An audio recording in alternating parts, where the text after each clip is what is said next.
మరి ఒకసారి మధ్యాహ్న వేళ దేవుని సన్నిధిలో కూర్చొని ఆయన మాటలు వినడానికి మనస్సును సిద్ధపరచుకున్న మిమ్మల్ని బట్టి మిమ్మల్ని అభినందిస్తూ ప్రభు నామమున నా హృదయపూర్వకమైన వందనాలు తెలియచేస్తూ ఉన్నాను. రండి, మరికొద్దిసేపు మనకున్న 2 సెషన్లలోనే ఈ విషయాల్ని మనం ధ్యానం చేసుకోవాలి. సాయంత్రం సరిగ్గా మనం 5 గంటలకి క్లోజ్ చేసుకోవాలి. తదుపరి గ్రాడ్యుయేషన్ ఉంటుంది కాబట్టి 5 గంటల సమయం లోపలనే మనం ఏమి చేయాలనుకున్నా ఆ సమయంలోనే చేద్దాం. మనం ప్రసంగాన్ని నిర్మించుకోవడంలో సోపానాలు ఆలోచన చేస్తూ ఉన్నాం. ప్రసంగానికి గుండెకాయ లాంటిది ఏంటి? మూలాంశం. ఒకసారి ఈ మాటను బట్టి కొంచెం ఆలోచన చేద్దాం. మనుష్యుని ఆయుష్కాల దినాలు ఎన్ని మనుష్యుల ఆయుష్కాల దినాలు? బాగా వినండి. ఆయుష్కు మరణానికి వయస్సుకు సంబంధం లేదు. చాలామంది బాగా అర్థమైంది ఏంటంటే, ఇప్పుడు ఎందుకు చేస్తాం? అబ్బా, మనం పెద్దగా కావాలి, అనుభవించాలి, ముసలోళ్ళం కావాలి, ఇప్పుడు ఎందుకు చేస్తాం రా అంటాం. కానీ చనిపోయిన వారిని చూడండి, ఒక్కరోజు కాకముందే కడుపులోనే చనిపోయిన వాళ్ళు ఉన్నారు, పుట్టి 1 రోజు చచ్చిపోయిన వాళ్ళు ఉన్నారు, 2 రోజులు చచ్చిపోయిన వాళ్ళు ఉన్నారు, 1 నెలకు చచ్చిపోయిన వాళ్ళు ఉన్నారు, 1 సంవత్సరానికి చనిపోయిన వాళ్ళు ఉన్నారు, 5 ఏళ్ళకు చనిపోయిన వాళ్ళు ఉన్నారు, 10కి చనిపోయిన వాళ్ళు ఉన్నారు, 20 సంవత్సరాలకు నిండు యవ్వన ప్రాయంలో చచ్చిపోయిన వాళ్ళు ఉన్నారు, 30లో 45 మధ్య వయసులో చనిపోయిన వాళ్ళు ఉన్నారు, 50 చనిపోయిన వాళ్ళు ఉన్నారు, 70లో చనిపోయిన వాళ్ళు ఉన్నారు, 80 చిల్లర, 90 దాటి చనిపోయిన వాళ్ళు కూడా చూస్తున్నాం. ఇప్పుడు ఏ వయసులో చనిపోతారంటే ఏం డెసిషన్కి రావాలా? ఏ వయసులో ఏం చచ్చిపోవచ్చు. మనకు నియమించిన ఆయుష్కాల దినాల్ని బట్టి మనం ఉంటాం, కానీ ఈ వయస్సు వరకు ఉంటామని ఏం గ్యారెంటీ ఏం లేదు. వయస్సుకు మరణానికి లింకు పెట్టొద్దండి. మరణం ఎప్పుడైనా రావచ్చు. దేవుడు నియమించిన ఆయుష్కాల దినాలు అయిపోగానే మరణం వస్తుంది. ఈ వయసు వరకు గ్యారెంటీగా ఉంటామని చెప్పడానికి వీలు లేదు. అయితే ఒక మాట, అవి ఎన్ని దినాలు మనకు తెలియదు. దేవుడు మనకు నియమించిన ఆయుష్కాల దినాలు ఈ భూమి మీద పుట్టి 1 దినము కాకముందే అన్ని దినాలు రాసి పెట్టాడు. అయితే ఎన్ని దినాలో తెలియదు. ఒక మాట, మన ఆయుష్కాల దినాలన్నిటికీ గుండెకాయ దినము లాంటిది ఏంటి కనుక్కున్నారా? మన ఆయుష్కాల దినాలు 1 సంవత్సరానికి ఎన్ని రోజులు? 365. నువ్వు 100 ఏళ్ళు బతికిన దినాల్లో చెప్పొచ్చు కదా. ఎన్ని వేలు? 36,500. 50,000 కూడా రావు. పెద్దగా అనుకుంటున్నాం కదా, లెక్క పెట్టలేనంత 100 years బతికినాడని. 100 years బ్రతికిన దినాలు ఎన్ని? 36,000. 50 ఏళ్ళకు బతికితే సగమే 18,200. 18,250. సరే, ఎన్ని దినాలు అనుకోండి. ఇన్ని వేల దినాల్లో కేంద్ర బిందువు ఏదని గుర్తించినారు? ఏ దినం? ఆయుష్కాల దినాల్లో. మళ్ళీ చెప్తున్నాను, ప్రతి కార్యక్రమానికి సెంటర్ పాయింట్ ఉంటుంది. ప్రతి కార్యక్రమానికి ముఖ్యమైన అది గుర్తించాలా. అది గుర్తించినప్పుడు తరగతి గదికి కేంద్ర బిందువు ఎవరు? తరగతి గదికి టీచరా, స్టూడెంటా, లేకపోతే వేరేవేమన్నా? ఎవరు కేంద్ర బిందువు అంటే? ముఖ్య వ్యక్తి. 2 చెప్తున్నారు. ఒక మాట, టీచరు పిల్లని కోసం వచ్చినాడా, పిల్లోడు టీచర్ కోసం వచ్చినాడా? బాగా గుర్తుపెట్టుకోండి. టీచర్ల నియామకం పిల్లల కోసమా, లేదంటే టీచర్ల కోసం పిల్లలు వచ్చినారా? విఐపి పర్సన్ ఎవరు క్లాస్ రూమ్లో? స్టూడెంట్. ఎస్, ఇది మర్చిపోకూడదు. టీచర్ కాదు. ఇప్పుడు ఈడ విఐపి పర్సన్ మీరా, నేనా? ఏ డౌట్ ఏమి? మీరే. అందుకే కూర్చున్నారు. విఐపీలు ఎప్పుడు కూర్చుంటారు? నిలబడినోడు ఎట్లా విఐపీ అవుతాడు? చాలా మంది సార్కి ఏమబ్బా అంటున్నాడు. ఏమబ్బా అనేందుకే నిలబడాలి సాయంత్రం వరకు. అర్థం చేసుకోండి, విఐపీ పర్సన్ ఈజీగా కనుక్కోవాలి. మనం రివర్స్ అవుతుంటాం. విఐపీ పర్సను ఈయననేమో అని ప్రసంగికుడు కాదు. నేను ఒక్క మాట, మీకోసం నేను వచ్చినా కానీ నా కోసం ఒకవేళ ఇట్లా అనుకోవచ్చు, మీరు వస్తున్నారని వచ్చినామని. ఇదంతా ఒట్టిది. సంఘములో కూడా విఐపి పర్సన్స్ సంఘస్థులే, ఇది నమ్మాల. తరగతి గదికి కేంద్ర బిందువు ఎవరు? స్టూడెంటే. వాని కోసమే స్కూల్ కట్టాలా, వాని కోసమే టీచర్లను పెట్టాలా, వాని కోసమే ఆలోచన చేసి కట్టాలా. టీచర్ పోయి బడి ఎందుకప్ప నడి ఊర్లో కట్టినారు, ఊరి బయట కట్టింటే బస్సు ఆడి దిగాడే వచ్చు కదా అంటే, బడి నీ కోసం కట్టాలా, పిల్లోని కోసం కట్టాలా? ఎవరి దృష్టిలో పెట్టుకొని కట్టాలా? బడి పిల్లోని కోసం, నీ కోసం కాదు. అట్లాగే పెళ్ళిలో కేంద్ర బిందువు ఎవరు? పెళ్ళిలో కేంద్ర బిందువు ఎవరు? పెళ్ళి కొడుకు పెళ్ళి కూతురు. వాళ్ళను మూలకు కూర్చోబెట్టి పాస్టర్ దండేసుకొని తిరుగుతుంటాడు. ఇట్ట నైనా నువ్వు కాదు తండ్రి ఈడ సెంటర్ పాయింట్. ఇది ఎక్కడ నేర్చుకున్నారా? పెళ్ళి కొడుకు పెళ్ళి కూతురు వాళ్ళ పెళ్ళి కోసం మనం వచ్చిన వాళ్ళు మెయిన్. ఈడ వాళ్ళు కనపడాలా, వాళ్ళు సెంటర్లో ఉండాలా, మనం పక్కకు తప్పుకోవాలా. వాళ్ళను పక్కన పెట్టి ఈయన సెంటర్లో ముందు ఈయనకే దండేసినారు, మైకి పట్టుకొని తిరుగుతూ ఉన్నాడు, వాళ్ళని పక్కన పెట్టప్ప అంటున్నాడు. వారిని మనిషి సరే ఎవరు సెంటరు? ఇట్లా ప్రతిదానికి గుర్తుపట్టాల కేంద్ర బిందువు ఏంటి అని. ఇప్పుడు నేను ఒక మాట అడుగుతాను, మన ఆయుష్కాల దినాలన్నిటికీ కేంద్ర దినం ఏది? ఎస్, వెరీ గుడ్, రక్షణ దినం. ఇది ముఖ్యమైన దినం. మన జీవితకాలంలో దినాలన్నిటికంటే కూడా నువ్వు ఎన్ని దినాలు బతుకుతావో నాకు తెలియదు. ఈ దినము లేకుండా నువ్వు బ్రతికితే నీ దినాలన్నీ వ్యర్థమే. రక్షణ దినము లేకుండా ఈ భూలోకంలో ఎన్ని దినాలు బ్రతికినా ఆ దినాలన్నీ వ్యర్థమే. ఇది గుర్తుపెట్టుకోండి. దినాలన్నిటికీ కేంద్ర బిందువు ఏంటంటే రక్షణ దినం. ఉందా ఈ దినం నీ జీవితంలో? చెప్పగలవా? నా జీవితంలో చెప్పగలను. ఏప్రిల్ నెల 7వ తేదీ 1989లో నా జీవితంలో రక్షణ దినం. 1989 ఏప్రిల్ నెల 7వ తారీఖున ప్రభువు నమ్ముకున్నాను. అది నా జీవితంలో రక్షణ దినం. 9వ తేదీన బాప్తిస్మం తీసుకున్నాను. అదే నెల అదే సంవత్సరం. ఉందా ఈ దినం? రక్షణ దినం లేకపోతే ఎన్ని దినాలు బ్రతికినా బైబిల్లో రాసిబడింది కదా. ఒకడు సర్వలోకమును సంపాదించుకొని వాని ఆత్మను పోగొట్టుకుంటే ఏం ప్రయోజనం? ఏం ప్రయోజనం లేదు. బతికి ప్రయోజనం లేదు, చదివి ప్రయోజనం లేదు, సంపాదించి ప్రయోజనం లేదు, ఉద్యోగం చేసి ప్రయోజనం లేదు, కీర్తి ప్రతిష్టలు పొంది ప్రయోజనం లేదు, ఏం ప్రయోజనం లేదు. ఏమి లేకుండా. ఎందుకంటే కళ్ళు మూస్తే నిత్య అగ్నిగుండమే. అగ్ని ఆరదు, పురుగు చావదు. అగ్ని ఆరినా పర్వాలే, పురుగు చచ్చిపోయినా పర్వాలే, రెండు జరగవు. ఒక్కోసారి ఎవరన్నా కాల్చుకున్నప్పుడు చచ్చిపోతే సర్లే అన్న అదన్నా మంచిది, కానీ తట్టుకోలేకుండా ఉంటే బాధ, చచ్చిపోవడం అన్నా బాగుంది. పోనీ ఇట్లా నిప్పులన్నా ఆరిపోతే సరే ఎట్లన్నా బాగు చేసుకుందామంటే అట నిప్పు ఆరదు. ఈ ఆత్మ అది భయంకరమైన నిత్య నరకం. ఇంత బతికి ఇన్ని రోజులు మందిరానికి వచ్చి కూర్చొని రక్షణ దినము లేకుండా చనిపోతే నీ దినాలన్నీ గుండుస్తుందని. కాబట్టి మనిషి జీవితంలో ముఖ్యమైన దినం ఏంటి చెప్పండి? రక్షణ దినం ఉందా లేదా? నువ్వే జవాబు చెప్పాలి. లేకపోతే ఇదే రక్షణ దినం. ఇప్పుడే అనుకూలమైన సమయం. నమ్మిన వ్యక్తులకు వారానికి ఎన్ని రోజులు? 7 రోజులు. 7 రోజుల్లో కేంద్ర బిందువు ఏ దినం? ప్రభు దినం, ఆదివారం.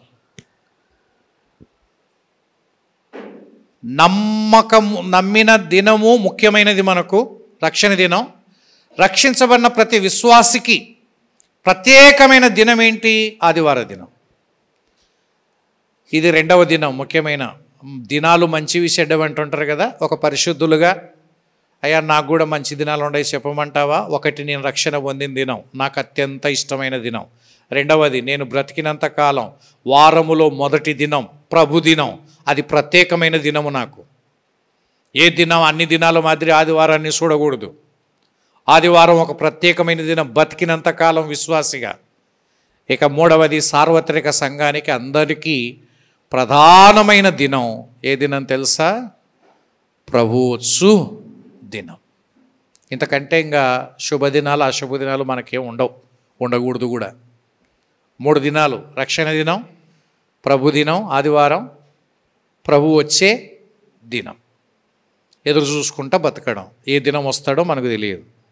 కాబట్టి గుండెకాయ లాంటి రక్షణ దినాన్ని నువ్వు మర్చిపోతే మనకు విలువ లేదు బ్రతుకు అని గుర్తుపెట్టుకోండి.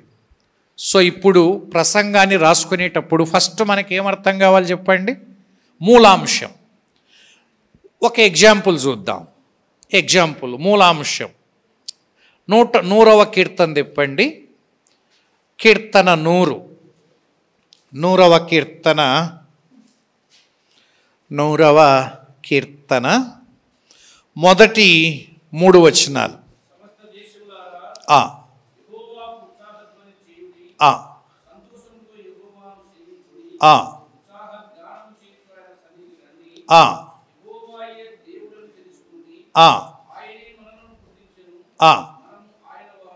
ఆయన వారం. రైట్. ఇప్పుడు 3 వచనాలు చదివినాం. ఈ వచనాల మీద మనం ఒక ప్రసంగం నిర్మించుకోవాలి అంటే దీంట్లో మెయిన్ ఐడియా లేదా కీలకమైన అంశం ఖచ్చితంగా ఇదేం చెప్పలేను నేను, పరిశుద్ధాత్మ దేవుడు నీకు బయలుపరిచినట్టుగా. కానీ ఇప్పుడు చెప్పండి ఒకటి జనరల్ ఊకే ఒక ఎగ్జాంపుల్ కోసం దీంట్లో మూలాంశం ఏం చెప్పొచ్చు చెప్పండి. నీకు ఒక మూలాంశం తెలుసుకున్న తర్వాత నెక్స్ట్ ప్రసంగం పోదు. చెప్పండి ఏం మూలాంశం దీంట్లో?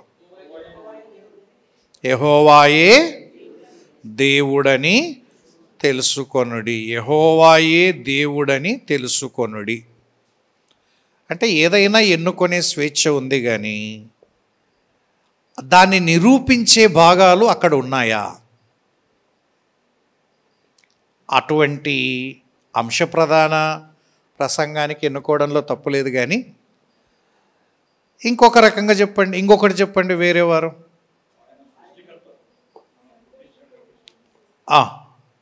1వ వచనాన్ని బట్టి సమస్త దేశములారా యెహోవాకు ఉత్సాహధ్వని చేయుడి, సేవించుడి.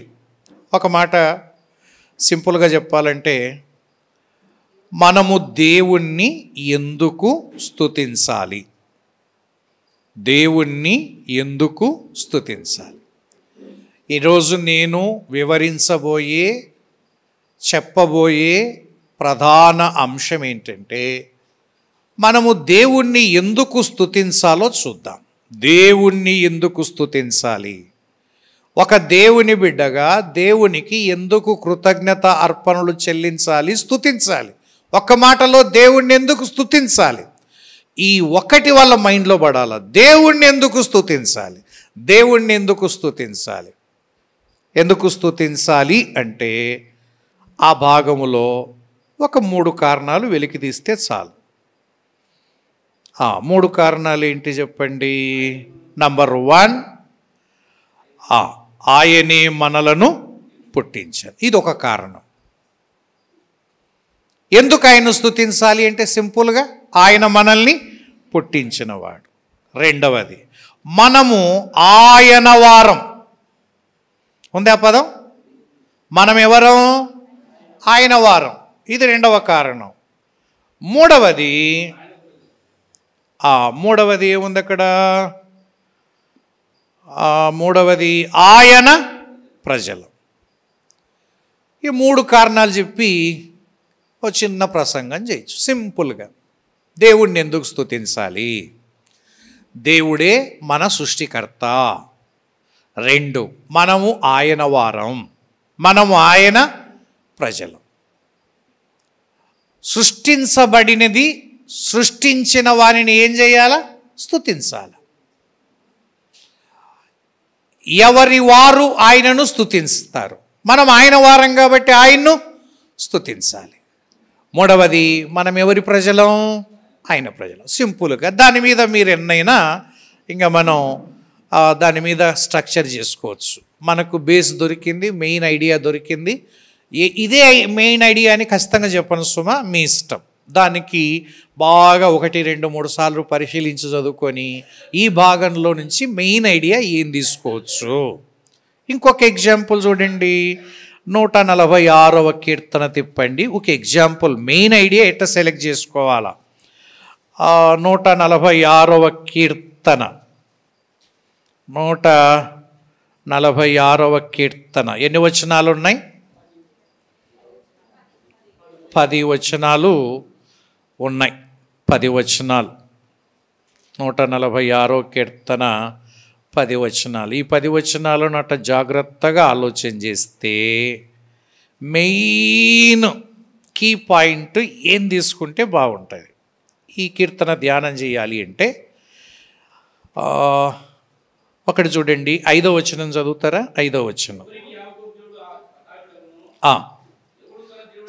3వ వచనం చదవనా? 3వ వచనం అది పెట్టుకుందాం. రక్షణ కలగదు వారిని నమ్ముకొనకుడి అని ఉంది.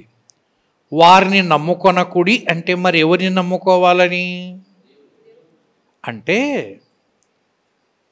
దేవుడు మానవుని కంటే నమ్మదగిన వాడు. ఈ సత్యాన్ని నిరూపించాలి నీ ప్రసంగం ద్వారా. ఈ మాటను బట్టి నేను తెలియజెప్పాల్సిన సత్యం ఏంటి ప్రజలకి? దేవుడు మానవుని కంటే నమ్మదగినవాడు.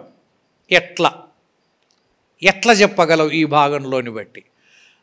మానవుని కంటే దేవుడు ఎట్లా నమ్మదగినవాడు అంటే 4వ వచనములో ఏముంది?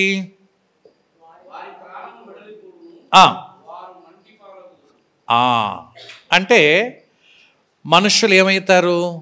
నాశనం అవుతారు. నాశనమైనని నమ్ముకుంటే నువ్వేమవుతావు? అంతే కదా. ఆ మాత్రం అర్థం కాదా బాబు? నువ్వు ఆయన నమ్ముకున్నావు, ఆ నమ్ముకున్న వ్యక్తి మరుసటి రోజు చూసేసరికి లేడు, మంటిపాలైనాడు. ఆయనే కాదు, మనిషి అయిన తర్వాత మంటిపాలు అయ్యేటోడే, ఎప్పుడయ్యేది తెలియదు. మరి అటువంటి వాడిని నమ్ముకుంటే నీ నమ్మకం ఏం కావాలా? కానీ దేవుడు మంటిపాలు అవుతాడా? కాదు కదా. మరి ఇప్పుడు మీరే చెప్పండి, ఎవరు నమ్ముకుంటే బాగుంటుందో? మనిషిని నమ్ముకుందామా, మన దేవుని నమ్ముకుందామా? చెప్పండి అమ్మా. మనిషి మంటిపాలు అయినాడు కదా. చూడండి, ఆయనంత గొప్ప వ్యక్తి వైఎస్ రాజశేఖర రెడ్డి గారు, నేను అది చేస్తా ఇది చేస్తా అన్నాడు కదా. అనుకోకుండా ఎవరు ఊహించని విధంగా ఏమైనాడు? ఒకరోజు మంటిపాలైనాడు. ఇప్పుడు ఏం చేయాలో? తెల్లారిన తర్వాత ఆయన నమ్ముకున్న వాళ్ళం. అందుకే మనిషి ఎంత గొప్పవాడైనా ఏమైపోయేవాడు? చనిపోయేవాడే, మరణించేవాడే, మట్టిపాలయ్యేవాడే. మట్టిపాలయ్యేవాడిని నమ్ముకున్నందువల్ల మనకేం ఒరగదు. కానీ దేవుడు మహిమగలవాడు. మట్టి పురుగును మహిమకు పాత్రునిగా ఎంచే దేవుని నమ్ముకుంటే మనకు ఉపయోగమని ఒక మాట. రెండవది, 3వ వచనములో ఏముంది? రాజుల చేతనైనను నరుల చేతనైన రక్షణ అంటే మానవుడు ఏం చేయలేడు? రక్షించలేడు. రక్షించలేని నమ్ముకుంటావు నువ్వు? చెప్పు. అగ్నిగుండము నుండి, పాతాళము నుండి నేను రక్షించగలడు ఒక రాజు, ఒక మనిషి. మరి రక్షించలేని వ్యక్తిని నమ్ముకొని నువ్వేం బాగుపడతావు? కానీ షడ్రకు, మేషకు, అబేద్నెగో అన్నారు, నెబుకద్నెజరు అన్నాడు, ఈ విధముగా రక్షించుటకు సమర్థుడు దేవుడుగాక మరెవరు లేరు అన్నాడు. ఎందుకు నమ్ముకోకూడదంటే, అయ్యా, మనిషి సదాకాలం ఉండేవాడు కాదు, మట్టిలోకి పోతాడు. రెండవది, మనిషికి రక్షించే సామర్థ్యం లేదు, అదొక కారణం. ఇంకొకటి ఏం చెప్పొచ్చు అంటే 4వ వచనములో చూడండి, వారి ప్రాణం వెడలిపోవును, వారి మంటిపాలగుదురు, వారి సంకల్పములు నాడే. మనిషి సంకల్పాలు ఎప్పుడు పోతాయి? వాడు సచ్చిన రోజే అయిపోయాయి. మన డిగ్రీ సర్టిఫికేట్లు ఎప్పుడు ఇన్వాలిడ్ అవుతాయి? నువ్వు పోయిన రోజే. పిహెచ్డీ చేసినావు, ఇంత సర్టిఫికేట్ అది పెట్టినావు ఇది పెట్టినావు, ఎంతకాలం బతికున్నంతసేపే ఆ సర్టిఫికేట్ విలువ. నీ ప్రాణం పోయిందనుకో, ఎంఏ చదివినాడు, సించేయరా ఏం చేస్తావు? మనిషి పోయినాక సర్టిఫికేట్ ఏం చేస్తావు? No value. సర్టిఫికేట్కే వాల్యూ లేకపోతే ఇంకేమిటికి వాల్యూ ఉంటుంది? అంటే ఒక మనిషి ఎందుకు నమ్మదగిన వాడో నేను 3 కారణాలు చెప్పిన.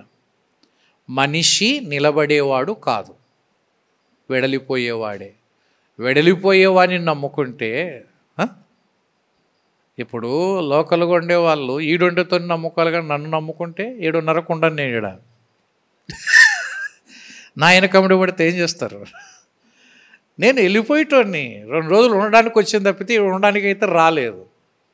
వెళ్ళిపోయేటోడిని నమ్ముకుంటే, ఉండేటోడిని నమ్ముకుంటే సాయంత్రం ఇంటికి పోయినా దొరుకుతాడు, నేను ఎక్కడ దొరుకుతాను? అట్లా సదాకాలం ఉండే దేవుని నమ్ముకోరా అంటే, ఈ రోజు ఉండి రేపు మంటలో ఉండేటోని నమ్ముకొని లాస్ట్కి ఇట్ట పాడైపోయినా సారంటే ఎవరేం చేస్తారు? అందుకే ఈరోజు మనం నేర్చుకున్న సారాంశం, మనుష్యుల కంటే దేవుడు నమ్మదగిన వాడు. అయిపోయా. ఇది కీలక ఐడియా. ఆ రోజు అది పడితే చాలు. అన్నీ ఒకే రోజు నేర్చుకుంటారని ఎప్పుడు అనుకోవద్దండి, చిన్న అంశమే తీసుకోండి. కన్ఫ్యూజన్ పడద్దు. ఏం చెప్పాలనుకున్నావో నీకు తెలిసి ఉండాలా, ప్రజలకు చెప్పండి, మెయిన్ ఐడియా. తర్వాత దాన్ని చేస్తారు. ఇంకొక మాట కావాలంటే ఆదికాండం 22వ అధ్యాయం తిప్పండి, మొదటి వచనం. ఆదికాండం 22వ అధ్యాయం మొదటి వచనం.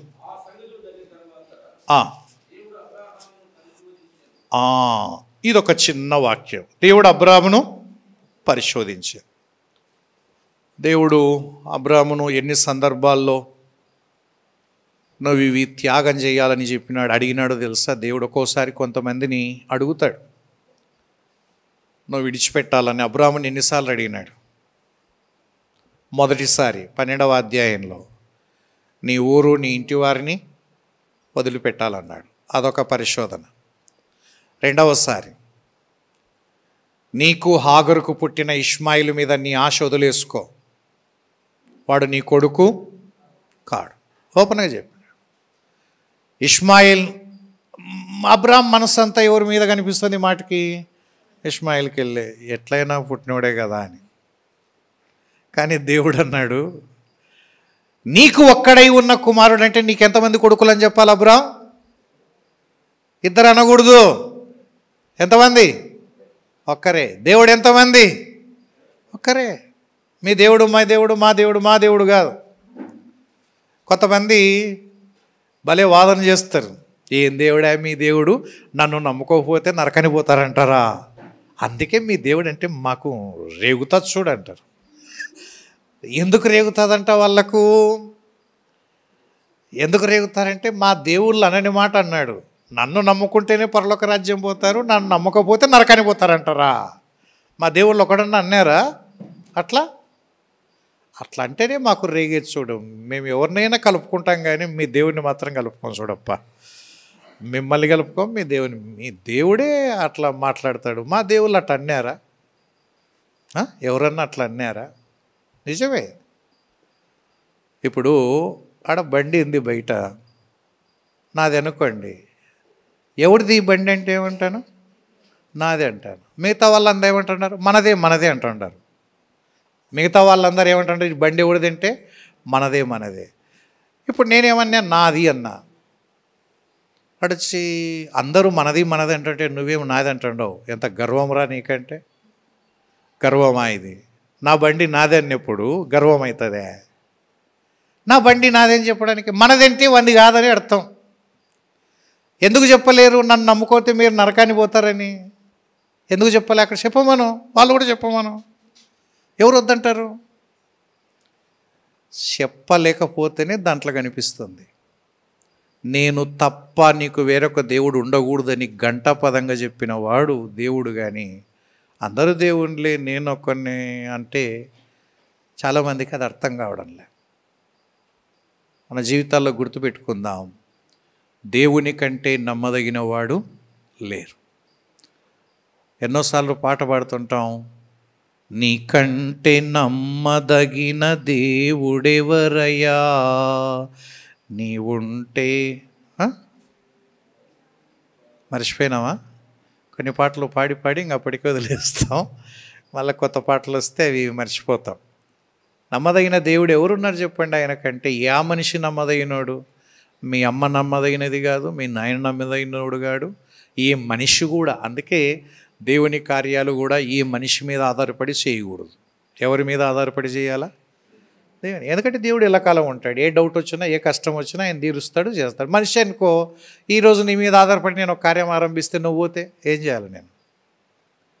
అందుకే కార్యాలు ఆగిపోతాయి. ఎప్పుడు మనుష్యుల మీద ఆధారపడి మనిషిని కాడి కిందికి వెళ్ళి ఏ కార్యాలు చేయకూడదు. దేవుని కాడి కిందనే ఉండాలి, దేవుని ఆధిపత్యం కిందనే బతకాలి. మనుషులు సలహాదారులుగానే చూడాలి కానీ ఆజ్ఞాపించేవారిగా ఎప్పుడు పెట్టుకోకూడదు. ఇది గుర్తుపెట్టుకోండి. సలహా ఇవ్వచ్చు, నేను నీకు సలహా ఇవ్వచ్చు, కానీ నిన్ను ఆజ్ఞాపించేంత అధికారం నాకు లేదు. నేను నిన్ను రక్షించలేదు, నీ కొరకు రక్తం గార్చలేదు. కూర్చో అంటే కూర్చో, లేయి అంటే లేయడానికి నాకెంత హక్కు ఉందో నీకంత హక్కు ఉంది. కాబట్టి దేవుణ్ణి నమ్ముకోవాలని చెప్పడానికి అది అబ్రామును పరిశోధించిన సందర్భాలు. ఇంటిని వదిలిపెట్టమన్నప్పుడు, ఇష్మాయిల్ని వదిలిపెట్టమన్నప్పుడు, ఆఖరికి మూడవది నీకొక్కడై ఉన్న నీ కుమారుని నాకు బలివ్వమన్నప్పుడు. కొంతమంది దేవుని చిత్తం కోసం చాలా వదిలిపెట్టుకున్నారు. దేవుని చిత్తం జరగడం కోసం వాళ్ళు నిలబడిపోయినారు తరతరాలు. మన చిత్తం కోసం బతుకుతాం, సచ్చిన సంవత్సరానికి అందరూ మర్చిపోతారు మనల్ని. మరియమ్మ ఏమనింది గబ్రియేలు దేవదూతతో? నీ మాట చొప్పున నాకు జరుగునుగాక. దేవదూత మాట చొప్పున జరిగితే ఏం కావాలా?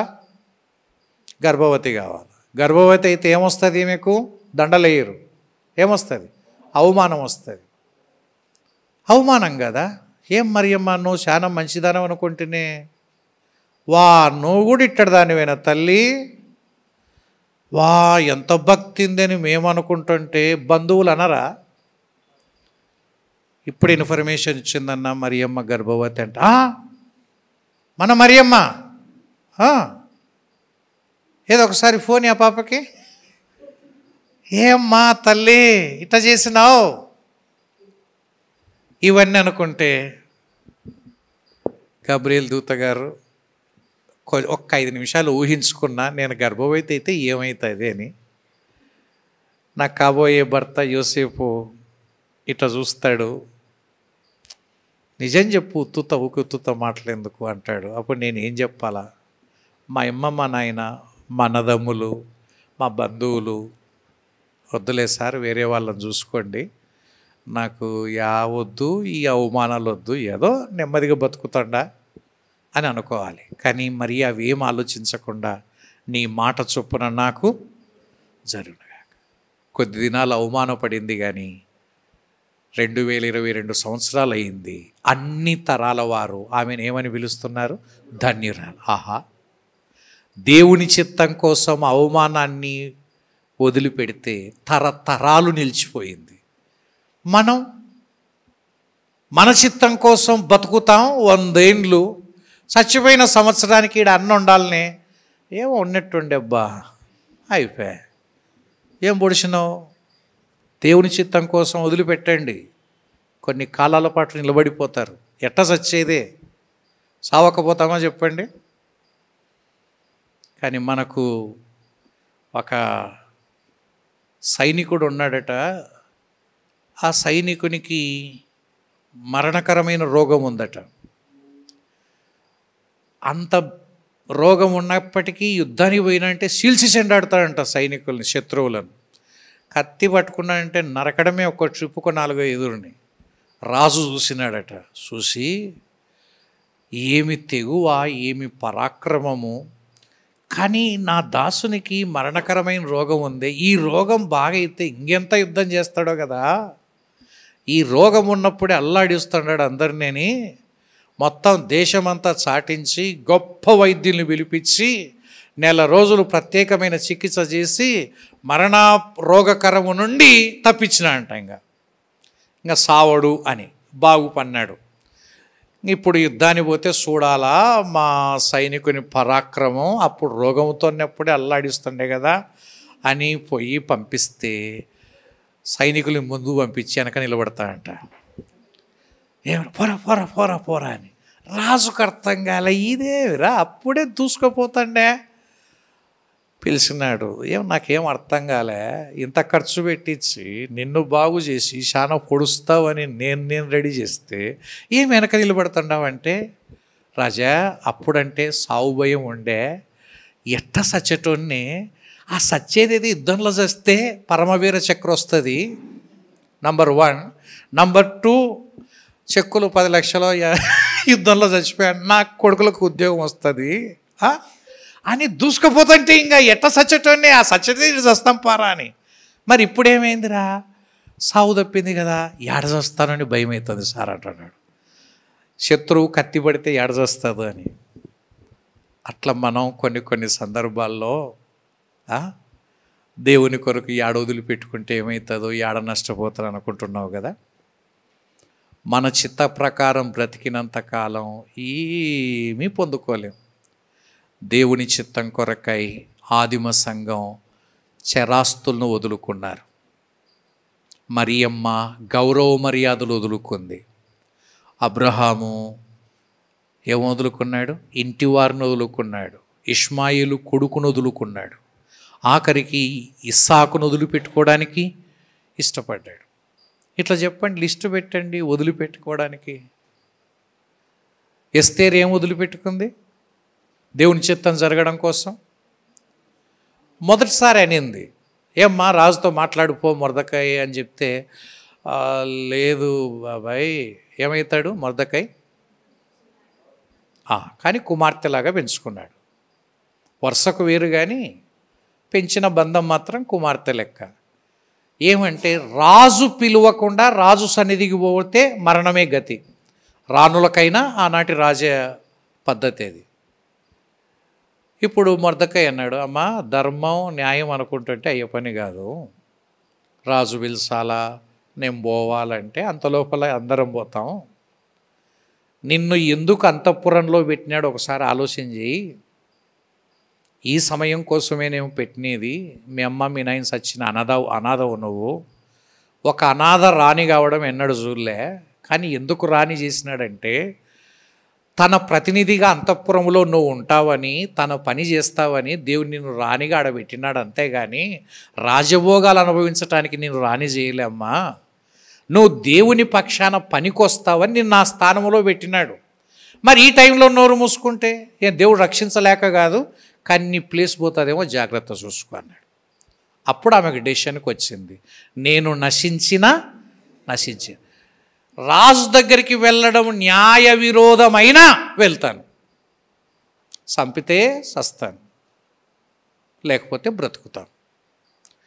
అంటే ప్రాణం మీద ఆశ వదులుకుంది దేవుని చిత్తం నెరవేర్చడానికి. అందుకే యూదా జాతిని కాపాడిన తల్లిగా ఎస్తేరు కీర్తించబడుతుంది. యూదా జాతిని కాపాడిన తల్లిగా. ఆ రోజు ఆమె విడిచిపెట్టకపోతే ఈరోజు జరిగేది కాదు. అట్లా ఎవరొకరు త్యాగం చేయకపోతే ఈ కూడికలు జరగవు. ఎవరొకరు భారాన్ని భరించకపోతే ఈ కూడికలు జరగవు. దేవుడు ఎవరో ఒకరిని మీద వాడుతూనే ఉన్నాడు. చూడండి, ఎవరొకరు సాధనముగా ఉపయోగించుకుంటున్నాడు ఏదో ఒక రకంగా. ఆ సాధనాలు మనమైతే ప్రభు కొరకై నువ్వు నేను నిలబడగలిగితే దేవుడు నిలబడరా చాలు కానీ నేను చూసుకుంటా అంటాడు. వస్తారా మీలో ఎవరైనా ఒకరు? వస్తారా అని అడుగుతుంటే ఎదురు చూస్తుంటాడు దేవుడు, ఎవరైనా లేస్తారా అని. అంతెందుకు, గొలియాతు టైంలో అందరూ ఏం చేస్తున్నారు? సౌలు మిగతా వాళ్ళందరూ సహా ఏం చేస్తున్నారు చెప్పండి? భయపడి ఫిలిస్తీయుడు ఒకటే మాట అంటున్నాడు, ఇశ్రాయేలు పక్షమున అంటే ఒక రకంగా దేవుని పక్షాన మీలో ఒకడు ఉన్నాడా రావడానికి రెడీ? Is there anybody? ఎవరన్నా? ఫిలిస్తీన్ల పక్షాన నేను ఉన్నాను, ఇదో మా ఫిలిస్తీన్ల దేవతల పక్షాన, మా ఫిలిస్తీన్ల పక్షాన నేనున్నారు. అటు సైడ్ ఎవరన్నా ఉన్నారా? ఇశ్రాయేల్ పక్షాన కమాన్ అంటుంటే దేవుడు తొంగి చూస్తున్నాడు, ఎవడన్నా వస్తాడేమో. ఒక నిలబడ సాలుగా నేను ఉంటలేరా? ఊకే నిలవర్రా, ఎందుకంటే నేను కనపడలేను కదా నిలవన్నీకే, నాకు ఒక మనిషి అంటూ కావాలి కదా. ఎవరన్నా ఒకరు రాప్ప. సౌలు, ఈ సౌలు యాడా? సౌలు కొడుకు యోనాతాను ఏమన్నా వస్తావా? అబ్నేరు ఏమన్నా? ఆహా. చివరికి దావీదు వచ్చాడు. దావీదు చిన్నవాడైనప్పటికీ దేవుని పక్షాన్ని నిలబడడానికి ముందుకు వచ్చినాడు. ఇంకా దావీదు ఏం చేయలే, అంతా దేవుడే చేసుకున్నాడు. ఊకే నిలబర్రాట, నాకు మనిషి కావాలా, యాదొకటి మనిషి కావాలి. కాబట్టి దావీదు బాలుడైనా కానీ దేవుడు తన కార్యాన్ని తాను ఇట్ట నిలబడేవాడు కావాలా, ముందుకొచ్చేవాడు కావాలా. చప్పట్లు కొడతారు కదా, అందులో గొప్పతనం ఏమి లేదు. ఫస్ట్ ఎవడైతే టపి అంటాడో ఇంకంతా డమడమడమడమా అంటారు. ఆ టప్ అనేటోడు కావాలా, ఆ ఫస్ట్ కొట్టేటోడు కావాలా. ఇంకా మిగతా వాళ్ళు దబదబద్ద అంచుతారు. ఎవడు ఆ కొట్టేవాడు? ఎవడు? దేవుని కొరకు నిలబడేవాడు. అందుకే పరిశోధించెను. నిన్ను పరిశోధిస్తే, నన్ను పరిశోధిస్తే ఏమవుతావు? పరిశోధించడం అనేది ఒక మెయిన్ అంశం తీసుకొని ఎవరిని ఎలా పరిశోధించాడని కూడా చెప్పవచ్చు. మొత్తానికి ప్రసంగ నిర్మాణంలో మొదటి సోపానం ఏంటి? మూలాంశమును నిర్ణయించుకోవడం. నంబర్ 2, రెండవ దానికి రండి. రెండవది మూలాంశము చెప్పుకున్న తర్వాత రెండవది మూలాంశమును వివరించే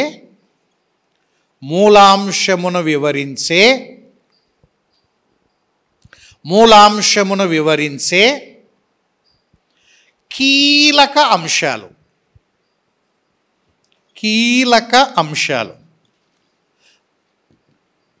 దీన్ని ఏమంటామంటే కీ పాయింట్స్ అంటాం. మెయిన్ ఐడియా తర్వాత ఏం నోట్ చేసుకోవాలి మనం?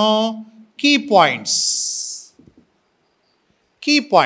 ఇవి ఈ సత్యాన్ని వివరించటానికి ఎన్ని కీలక అంశాలు చెప్తావు నువ్వు? ఇప్పుడు చెప్పుకున్నాం కదా, మనిషి కంటే దేవుడు నమ్మదగినవాడు అంటే అర్థం ఏంటి? ఇంకొక రకంగా మనిషి నమ్మదగినవాడు కాడు. ఇది స్థాపితం చేయాల. ఈరోజు ప్రజలందరికీ మనఃపూర్వకంగా అర్థమయ్యేటట్టు చేయాల. మనిషి నమ్ముకొనదగినవాడు కాడు. దీంట్లో కీలక అంశాలు. నంబర్ 1, మనిషి మరణించేవాడు, ఒక కీలక సత్యం. నంబర్ 2, ఏం చెప్పుకున్నాం ఆ వచనం ప్రకారం? మనిషి రక్షించుటకు అసమర్థుడు. మనిషి రక్షించుటకు చేత కాదు. ఏం రక్షిస్తాడు చెప్పండి? రక్షించలేడు. మూడవది, మనిషి ఉద్దేశాలు నెరవేరవు. ఉద్దేశాలు కూడా ఫుల్ స్టాప్ ఎప్పుడైతుంది? సాగుతోనే. నాకు ఎన్ని ఉద్దేశాలైనా ఉండొచ్చుగాక, వచ్చే సంవత్సరం ఇట్లా చేయాలా, అటు సంవత్సరం చేయాలా, నేను ఉంటే కదా చేసేది. నేనే పోయినప్పుడు నా ఉద్దేశాలు కూడా ఏమవుతాయి? కానీ దేవుని ఉద్దేశాలు బైబిల్లో రాయబడింది, ఆయన ఆలోచన సదాకాలం, మన ఆలోచన కొంతకాలమే. ఏమక్క అంటే, అదేన్నా ఈయన పెళ్లి చేసి ఇంకా చల్లగా సాల్ తండ్రి ఏదో ఈయన పెళ్లి చేసి పొద్దున్నే ఫుటక్కని ఉంటుంది. ఏడ పెళ్లి చేయని? ఆమె ఉద్దేశం ఏంటి? పెళ్లి చేయాలని. ఆ ఉద్దేశం నెరవేరకుండానే మరణంతోనే ఉద్దేశాలు కూడా పోయినాయి. అంటే ఒక సత్యాన్ని వివరించటానికి నువ్వు ఎన్ని కీ పాయింట్స్ తీసుకుంటావు? 1, 2, 3? ఇవి నీకు నోటెడ్ అయి ఉండాల. ఉదాహరణకి జక్కయ్య గురించి చెప్పేటప్పుడు యేసు ఎవరో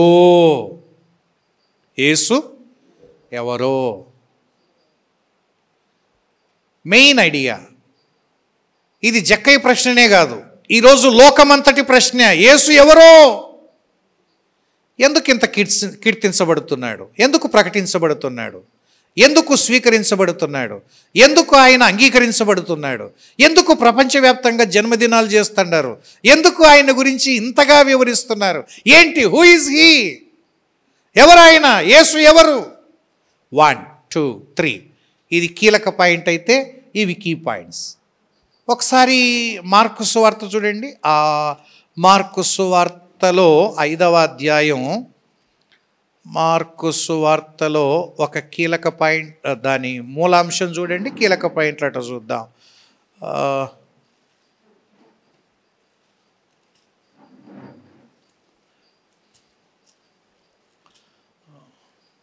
ఒకసారి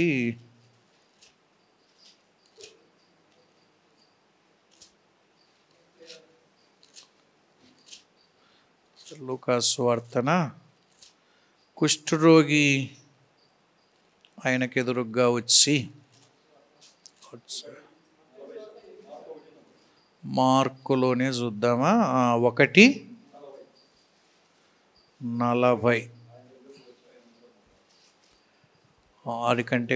దానికంటే కూడా పాయింట్స్ దొరకడం కోసమై మరి ఒక చోట కూడా మత్తయి రండి, 8వ అధ్యాయం, మత్తయి సువార్త 8వ అధ్యాయం మొదటి 3 వచనాలు అట్లా చూడండి.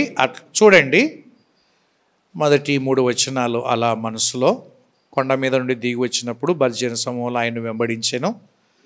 కుష్ఠరోగి వచ్చి ఆయనకు మొక్కి, ప్రభువా నీకు ఇష్టమైతే నన్ను శుద్ధినిగా చేయవలను. అందుకు ఆయన చేయి చాపి వాని ముష్టి, నాకు ఇష్టమే, నీవు శుద్ధుడు కమ్మని చెప్పగా తక్షణమే వాని కుష్ఠరోగం శుద్ధి అయింది. ఈ 3 వచనాలు చదివి ఈరోజు ప్రజలకు సువార్త చెప్పాలా అనుకుంటే ఫస్ట్ దీంట్లో మెయిన్ ఐడియా ఏం చెప్పవచ్చు? మెయిన్ ఐడియా ఏం తీసుకోవాలి? ఏం తీసుకోవాలి చెప్పండి? ఆయన 8వ వచనం మొదటి వచనములో ఆయనను వెంబడించెను, 2వ వచనములో ఆయనకు మొక్కి, తర్వాత రైట్, ఎవరీయన? ఎంతమంది ఎందుకు ఈయన వెంబడించారు? ఎందుకు కుష్ఠరోగి ఆయనకు మొక్కాడు? ఆయన ఎవరు తెలుసుకుందామా? యేసయ్య ఎవరో ఆలోచన చేద్దామా ఈ భాగంలో నుంచి? అది కీలక ఐడియా అయితే, మూలాంశం అయితే, మెయిన్ ఐడియా. కీలక అంశాలు ఏంటంటే, నంబర్ 1 ఇట చెప్పవచ్చు, ఆయన ఆ కొండ మీద నుండి దిగి వచ్చినప్పుడు. ఎవరైనా కొండ మీద ఉన్నవాడు కాదు. ఎవరైనా కొండ దిగి వచ్చిన వాడు, కొండ మీద నుండి దిగి వచ్చినవాడు. కొండ మీద ఉంటే అందరూ కొండ మీదకి వెళ్ళలేరు. చిన్నపిల్లలు వెళ్ళలేరు, రోగులు వెళ్ళలేరు, కుంటి వాళ్ళు వెళ్ళలేరు, ముసలి వాళ్ళు వెళ్ళలేరు, బాలింతలు వెళ్ళలేరు, పక్షవాయువు గల వారు వెళ్ళలేరు.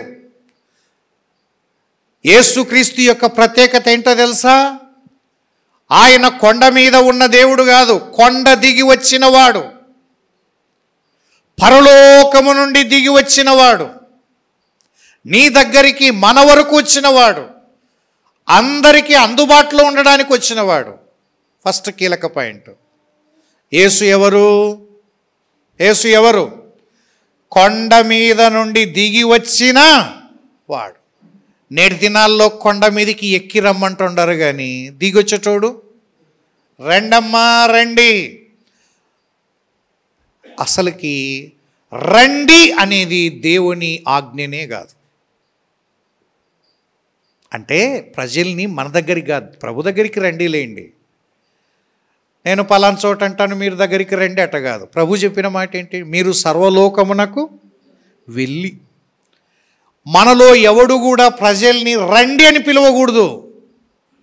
నువ్వే వెళ్ళాలా, నేనే వెళ్ళాలా.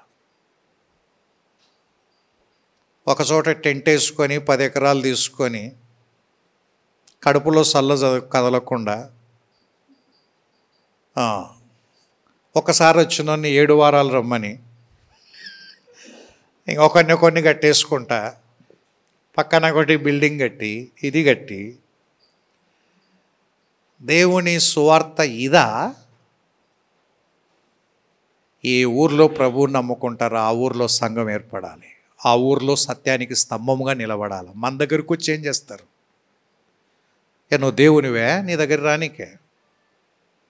నువ్వు వెళ్ళమని చెప్తే నువ్వు నా దగ్గరికి రండి మేము ఒకచోట కూర్చుంటామంటే,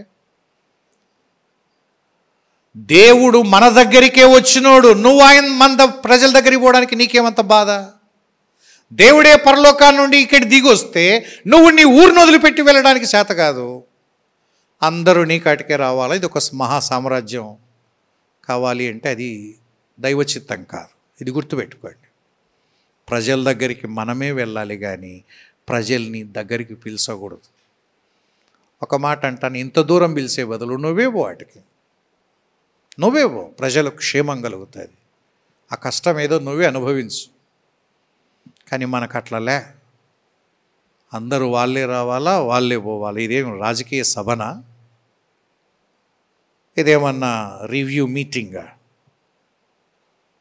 ఈ ఆలోచన ఉండకూసుమా? యేసు ఎవరు అంటే ఈ భాగంలో కొండ దిగినవాడు, అందరికీ అందుబాటులోకి వచ్చినవాడు. ఆయన పశువుల శాలలో పరుండబెట్టినాడు కాబట్టి గొర్రెల కాపలు కూడా జున్నీక వీలైంది. అంతఃపురంలో పడుకోబెట్టింటే గొర్రెల కాపలు పోనీకి అవుతుందే? పోదు. కాదు, యేసు ప్రభు అందరివాడు, అందరి కొరకు వచ్చినవాడు. రెండవ కీ పాయింట్ ఏం చెప్పొచ్చు దీంట్లో? 3వ వచనంలో, అందుకు ఆయన చేయి జాపి వాడిని ముట్టి ఏమన్నాడు? నాకు ఇష్టమే అన్నాడు. నాకు ఇష్టమే, నాకు ఇష్టమే అంటే ఇష్టపడేవాడిని ఏమంటామని చెప్పండి? కుష్ఠరోగిని చూసి ఏమన్నాడు? నాకు ఇష్టమే అన్నాడు. కుష్ఠరోగే భయపడినాడు. కుష్ఠరోగి ఏమన్నాడు? ప్రభువా నీకు ఇష్టమైతే అన్నాడు. ఎందుకంటే నేను ఎవరికి ఇష్టం లేదని ఆయనకు తెలుసు. నా భార్యకి ఇష్టం లేదు, నా పిల్లలకి ఇష్టం లేదు, ఇష్టం లేకనే ఊరి బయట తరిమినారు. ఈ కుష్ఠరోగి స్పర్శకు లోనై ఎన్నాళ్ళయిందో ముట్టుకోక. మీకు తెలుసునో లేదో, స్పర్శ ఒక గొప్ప అనుభూతి. ఒక మనిషిని తాకితే వచ్చే అనుభూతి అంతా ఇంత కాదు. ఒక తల్లి స్పర్శ లేకపోతే బిడ్డ ఎట పెరుగుతారో తెలుసునా? భవిష్యత్తులో చాలా ప్రాబ్లమ్స్ ఎదుర్కొంటాడు. తల్లి స్పర్శకు దూరమైన బిడ్డ, కొంతమంది తల్లి బిడ్డ పుట్టగానే తల్లి చనిపోతుంది. ఆ బిడ్డకు తల్లి స్పర్శ దొరకదు. ఆ బిడ్డ బిహేవియరే వేరుగా ఉంటుంది. పుట్టిన బిడ్డను ఎప్పుడు కూడా తల్లి కౌగిట్లో నుంచి, తల్లి దగ్గర నుంచి దూరమే చేయకూడదు కొన్ని నెలల పాటు. కానీ ముసలి బ్యాచ్ మాటికి ఎత్తుకొచ్చుకుంటుంటారు. ఏ ముసలి బ్యాచ్ ఏం ఉండదు, ఎత్తుకొచ్చుకోవడం, వాళ్ళకు కామెర్లు అవి తీసుకురావడం, అందరు ఎత్తుకొని. నేను ఒక మాట అడుగుతాను, ఏ తల్లి స్పర్శకు బిడ్డ ఎప్పుడు దగ్గర ఉంటాడు, వాడు ఆరోగ్యవంతుడుగా హెల్దీగా పెరుగుతాడు, మెంటల్లీ ఫిజికల్లీ. తల్లి స్పర్శకు ఎప్పుడు దూరం చేయకూడదు. తల్లిని ఆనుకొనే ఉండాలా, తల్లి కౌగిట్లోనే ఉండాలా. ఆ తల్లి స్పర్శ, అందుకే అడుక్కు తినే వాళ్ళను కూడా ఒరిజినల్గా కొంతమందిని ఎక్కడ కట్టుకొని తిరుగుతుంటారు? ఈపు కట్టుకొని. అందుకే కిందికి దించితే దుక్కలాగా ఉంటాడు, ఇట్టా తిరుగుతుంటాడు. మనోళ్ళకు పూరీలు పెట్టినా ఇట్లా తిరుగుతుంటారు. మనోళ్ళకు పూరీలు నోట్లో పెట్టి, దోశలు నోట్లో పెట్టినా ఇటిటనే. ఆ నాయనలు దిబ్బలలో తిరిగినా, దిబ్బలో తాంబేలు దొరికి తిన్నా కానీ ఇట్లా దుచ్చెక్కులక్కుంటారు. ఒకడంటే ఏం తింటున్నారు అన్నయ్య నాయనలు, మన పిల్లలు ఇట్ట తిరగరు, ఏది ఉండారు చూడు ఇల్లు అంటే. వాళ్ళు 5 ఏళ్ళు వచ్చినా ఇట కరుచుకొనే ఉంటారు వాళ్ళ అమ్మను. అది మనం 2 ఏళ్ళు రాగానే బడికి పోనైనా దా పెద్ద పొడిసి చదివి కలెక్టర్ కావాలా. ఏమి ఆశ పెరిగిపోయిందంటే నీ చదువు. నేను మళ్ళీ చెప్తున్నా, టూ మచ్ ఈజ్ బ్యాడ్ అంటాం. ఆశ ఉండాలి, మరి ఇంత ఆశనా? 1వ తరగతి చేరినాడంటే అప్పుడు ఇంకా చాలనుకుంటండి. 1 కంటే ముందు ఒకటి వచ్చా, యూకేజీ అని పెట్టిరి. 4 ఏళ్ళకే యూకేజీలో చేరొచ్చు అని. యూకేజీ కింద ఒకటి పుట్టే మళ్ళా ఎల్కేజీ ఎన్ని ఏళ్ళకు? 3 ఏళ్ళకే. మళ్ళీ ఎల్కేజీ కింద ఒకటి పుట్టే పిల్ల సన్నది, యాది నర్సరీ, ఇంకా 3 ఏళ్ళే. దాని కింద ఒకటి ఉండే ఏముందన్నా బేబీ క్లాసో యాదో అంటే దాంతో పెట్టి 2 ఏళ్ళు ప్రీ స్కూల్. 2 ఏళ్ళు అంటే నడక వచ్చిందంటే వానికి మూడినట్టే. ఇంకా పిల్లోడు నడుస్తుండ అంటే వానికి పోయే కాలం. ఇంతకుముందు అసలుకి 5 ఏళ్ళ వరకు కూడా బడికి పోయేది కూడా ఆలోచించడంలే. ఎప్పుడు ఇండ్లు వాళ్ళమ్మ నాయన ఎగురుకుంటూ తిరిగేవాళ్ళు పాతకాలంలో. ఇప్పుడు అంతా నర్సరీకి కూడా సిలబస్సు, ఐడెంటిటీ కార్డు, టై, మళ్ళా హోంవర్కులు, తర్వాత ఈ స్పెషల్ ఇంటర్వ్యూలు అంట. ఎవరికి? వాళ్ళమ్మ నాయనకి, ఈయన అడ్మిషన్కి. ఇది ఎక్కడన్నా చూసినామా? ఈ మధ్య కార్టూన్ ఒకటి చూసి భలే నవ్వుకున్నా నేను. అదేంటంటే ఒక తల్లి గర్భవతిగా ఉండి ఎవరో చెప్పినారు, ఆ స్కూల్లో సీట్లు దొరకడం కష్టమమ్మా, 2 ఏళ్ల తర్వాత పోతే అసలు నీకు సీట్లు ఉంటాయి లేవో, ఎందుకైనా మంచిది కన్సల్ట్ కాపు అన్నాడు. ఈమె పోయి కరస్పాండెంట్తో మాట్లాడుతుంది, సార్ ఎట్లా నేను 9 నెలలు అంటే ఆయన చెప్తున్నాడు, అమ్మా మేము ఇప్పుడు మీరు అనుకున్నట్టుగా 2 ఏళ్ల తర్వాత బేబీ క్లాస్ అట్టలే అమ్మ, పుడితేనే స్టార్ట్ చేస్తున్నాం క్లాసులు. పిల్లలకి ఎట్లా పెట్టుకున్నామంటే మేము కొత్త సిలబస్ వచ్చిందమ్మా, ఇది మేము ఇంకా లేట్ అవుతుంది, 2 ఏళ్ళు అంటే వేరే వాళ్ళు 1 సంవత్సరం చేర్చుకుంటున్నారు కాబట్టి ఇప్పుడు మేము అడ్వాన్స్ అయినాం, పుట్టిన రోజే ఫస్ట్ క్లాస్ స్టార్ట్ అవుతుందమ్మా, కాబట్టి మీరు యాడో కానుపై పిల్లోని తెచ్చే లోపల 2 లెసన్లు అయిపోతాయి వానికి, కాబట్టి మేము స్కూల్తో పాటు హాస్పిటల్ కూడా పెట్టుకున్నాం తల్లి, నువ్వు ఈరోజే జాయిన్గా. ఏమే మా డాక్టర్లు ఉన్నారు, ఇంకా నువ్వు ఆడ కానపైతేనే పిల్లల్ని తీసుకొస్తారు క్లాస్కి అనమాట. ఎందుకంటే 5th క్లాస్లో 80 కాదు, ఇప్పుడు మేము బై బర్త్ 80, పుట్టి నుంచి 80 నేర్పిస్తాం తల్లి. ఇంకా నువ్వు ఆడో పుట్టి అమ్మ సొంత ఊర్లో పుట్టినా ఇంకా వాళ్ళు వాడిని ఎత్తుకొచ్చే లోపల 2-3 నాళ్ళు అవుతుంది, అప్పుడు 3 లెసన్లు అయితే మీ పిల్లోడు వెనకబడితే ఎగ్జామ్లో ఫెయిల్ అవుతాడు కదమ్మా, కాబట్టి మేము గర్భిణీనే చేర్చుకుంటాం తల్లి, ఇంకా మీరు డెలివరీ అయినాక మీ ఇంటికి పోవచ్చు పిల్లోని మాకు అప్పగించి, కాబట్టి నెలకు 50,000 కడితే చాలు తల్లి, మేము వానికత నర్సింగు పాలు గీలు అన్నీ మేమే చూసుకుంటాం, క్లాసులు మేమే చూసుకుంటాం, పాలు చూసుకుంటాం. అటనా సార్? అవుమా, మరి ఇంకా మీరు యాడో డెలివరీ నిదానంగా చూసి నెక్కి నీలిగే లోపల సిలబస్ అయిపోయి మీ పిల్లోడు వెనక పడితే ఇంత ఆతృత పెరిగిపోయింది జనాల్లో చదువు మీద. ఏదైనా ఎక్కువ చేస్తే తప్పుడు అనర్థమే. నేను మళ్ళీ చెప్తున్నాను, మీరు ఎప్పుడన్నా టెస్ట్ చేసుకోండి, 5 ఏళ్ళ వరకు ఏం పట్టించుకోకుండా 1వ తరగతి చేరండి, ఈ సోకాల్డ్ నర్సరీ ఎల్కేజీ వాళ్ళతో టాలీ చేయకపోతే అడగండి, వాళ్ళతో టాలీ చేయకపోతే. అందువల్ల ఇష్టమే అనే పదాన్ని బట్టి వాడు స్పర్శకు లోను కావడంలే. తల్లి స్పర్శ అనే దాని గురించి నేను చెప్పుకున్నాం కదా, వాళ్ళు భిక్షగాళ్ళు అయినప్పటికీ ఆ బిడ్డకు తల్లికి ఉండే బాంధవ్యాన్ని బట్టి ఎంత ఫిజిక్గా దృఢంగా ఉంటాడు, ఎంత మెంటల్గా దృఢంగా ఉంటాడు. మనం ఎన్నేళ్ళకు దూరం చేసుకుంటున్నాం పిల్లలకి? 2 ఏళ్ళకే ఇంకా అయిపోయి. ఆ రోజు దూరం అయినాడంటే ఇంకా డిగ్రీలు అయ్యేంతవరకు బయటనే, ఆఖరికి ఉద్యోగం వస్తే దేశంలో లేకుండానే అమెరికా పోతాడు వాడు. ఇంకా ఉండే ఒకటే లేకుండా ఒకటే. నా కొడుకు హైదరాబాద్లో, నా కొడుకు ఆస్ట్రేలియాలో కూడా అమెరికాలో కూడా ఉంటే ఆడ ఉండే ఒకటే లేకుండా ఒకటే కదా. ఏం చెప్పండి, ఏమిటికి మనం చేసుకుంటున్నామో తెలియదు కానీ చెప్పుకోవడానికి తప్పితే నీకేమైనా ఉపయోగపడిందా?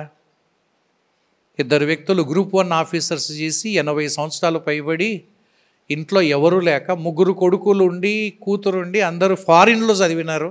చదివేటప్పుడు అబ్బాబా ఏం చదివిస్తున్నావు అన్నారు. ఇప్పుడు వాళ్ళు వంట చేసుకోలేక మంచం మీద లిటరింగ్ చేస్తూ ఉంటే ఒక దైవదాసుడు చెప్పినాడు, నా ఎవరన్నా ఉంటే చూడన్నా నెలకి 20 రూపాయలు 20,000 ఇస్తారు, 20,000 ఇస్తారన్న, వాళ్ళకి కావాల్సినంత డబ్బు ఉందన్న పనిచేసే వాళ్ళంటే. ఏమన్నా అంటే కొడుకులు వాళ్ళు ఎవరు లేరంటే ఉండారన్న వాళ్ళు అమెరికాలో. వాళ్ళు ఏమంటున్నారంటే ఎంతైనా డబ్బు పంపిస్తాం కానీ మేము రాలేము చూడలేము అంటున్నారన్న.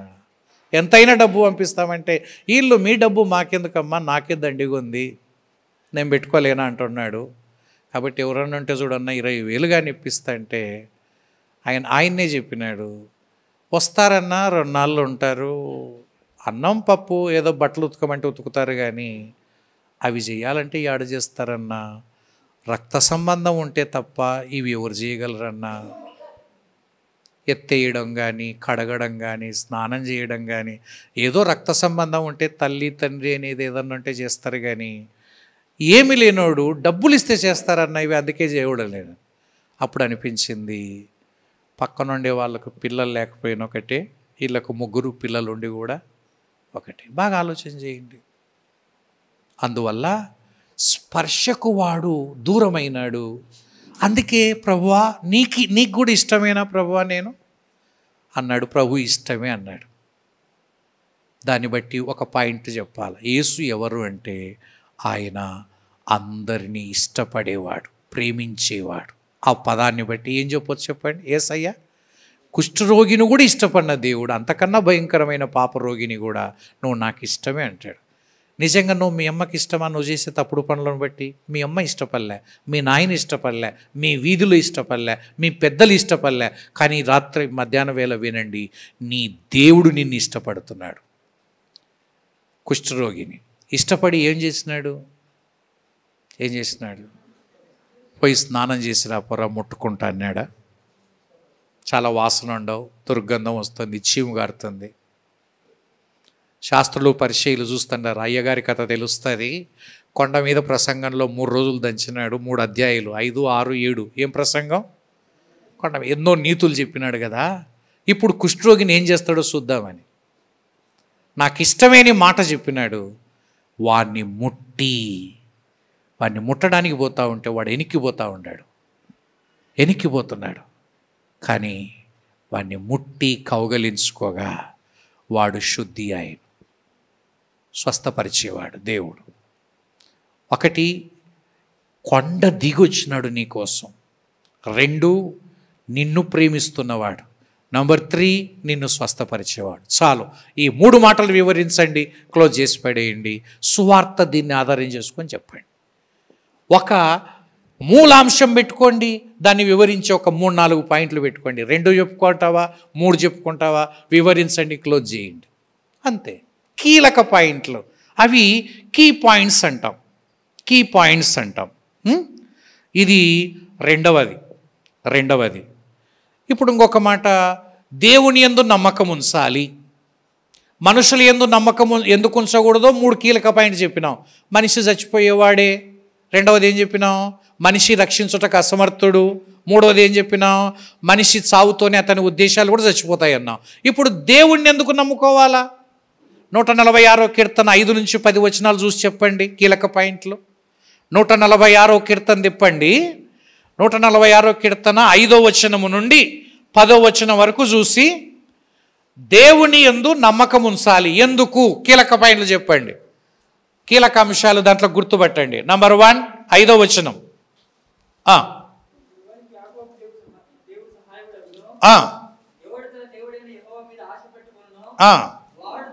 వాడు ధన్యుడు. చాలు. 1, దేవుడు నిన్ను ఆశీర్వదిస్తాడు. 6వ వచనం ప్రకారం దేవుడు నిన్ను ఆయన సృష్టికర్త. 3వది అదే వచనం, ఆయన నమ్మదగినవాడు. మాట తప్పనోడు అంటే అర్థం ఏంటి? నమ్మదగినోడు అని అర్థం. మాట తప్పేవాడు ఎప్పుడు కూడా నమ్మదగినవాడు కాడు. ఇదొక రుజువు. ఆయన మాట తప్పుటకు మనిషి కాదు. నువ్వు నేను మాట తప్పినామా లేదా? ఛాన్సార్లు తప్పినాం. ఈరోజు కూడా తప్పినాం. తప్పలేదా ఈరోజు? ఒక్క మాట అన్నా తప్పినాం. ఏం అనుమానం ఏమి? తప్పి ఉంటే కాదు, తప్పినాం. 2 కల్లా ఈడొచ్చి ఉండండి అంటే పాటలు వినపడినాక పోదానులే. తప్పలేదా? 1 నిమిషం దాటినా తప్పలేదా? అబ్బో ఇట్లా అనుకుంటే చాలా తప్పినాం. అందుకే ఈ మనిషి ఎప్పుడు నమ్మదగినోడు కాదు. సర్లే అన్న అంటాడు, కరెక్ట్గా చూడన్నా 2 కల్లా అంటే 2 కల్లా. 2కి అప్పుడు మనం ఆడున్నాం అనుకోండి, అందుకే చూడన్నా ఈయన నమ్మిద్ది దండగా, ఇది ఈయన నమ్మి ఈయన చేతిలో పెడితే వీడు. కొంతమంది అట్లా. మనిషి ఎందుకు నమ్మదగిన వాడు కాదంటే మాట తప్పువాడు. ఇది మన నరాల్లో జీర్ణించుకోపోయింది. చెప్తాం అప్పటికప్పుడు, ఎట్టన్నా కానీ అని అంటాం. కొంచెం కష్టం కదా, సారీ బ్రదర్, రాలేను బ్రదర్, అదేం పెద్ద సంగతి కాదు, ఒక్క మాటలో పోతుంది. కానీ దానివల్ల వచ్చే నష్టం ఎంతమంది ఏమవుతారు? మాట తప్పడం చాలా సులువు అనుకుంటున్నాము, కానీ నీ క్యారెక్టరే తప్పుతుంది. ఒక వ్యక్తి క్యారెక్టర్ గురించి అంచనా వేయడానికి మొదటిది ఏంటంటే మాట చూసి కనుక్కోవచ్చు. కొంచెం మాట, ఈ వ్యక్తి మాటకి ఎంత విలువ ఉంది, ఈయన మాటకి ఎంత విలువ ఉంది. ఒక వ్యక్తి మాట చెప్పినా అంటే 2వ మాట కూడా అడగరు, నువ్వు వస్తావని కూడా అడగరు. కారణం ఏంటంటే ఇంక అనుమానం అక్కర్లేదు, ఇంకా ఆ మనిషి వస్తానంటే వస్తాడు, అయిపోయా. కొంతమంది వస్తానన్నా కానీ ఏమాట ఫోన్ చేస్తున్నావంటే నమ్మనికి లేదురా ఈ మనిషి, ఏం చేయాలో మరి, మంచోడే కానీ వాక్యం బాగా చెప్తాడు కానీ మాట విషయంలో మాత్రం అంత నమ్మకం లేదు చూడన్నా. టపీమని ఎగ్గొడతాడు, అయిపోయా, క్యారెక్టర్లో సగం డౌన్ అయ్యాయి. అందుకే యాకోబు భక్తుడు అన్నాడు కదా, ఎవడైనను మాట యందు తప్పని వాడైతే వాడు లోపము లేని వాడై. ఏ విషయంలో తప్పకుంటే? మాట విషయంలో. ఆడనే నీ క్యారెక్టర్ని అంచనా వేయచ్చు. మాట తప్పినాడు అనుకోండి, దీంట్లోనే ఇంత తప్పుతుండాడు, ఇంకా నిత్య జీవితంలో ఎంత తప్పింటాడు ఈజీగా అనుకోవచ్చు కదా. దీంట్లో మాట తప్పిన వాడు ఇంకా దేంట్లో నమ్మకంగా ఉంటాడు?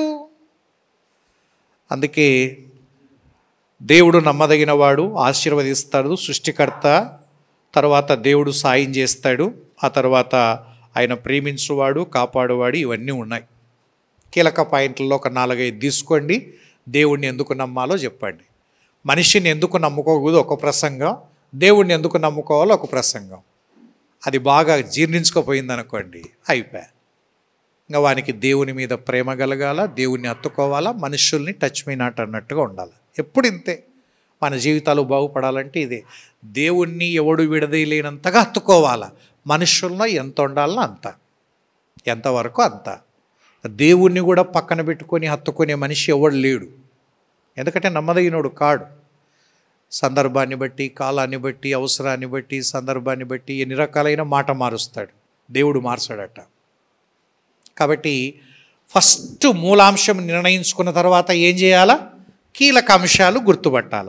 నెక్స్ట్ 3వ పాయింట్ ఏంటంటే దృష్టాంతములు, ఉదాహరణలు, అన్వయం. దృష్టాంతములు,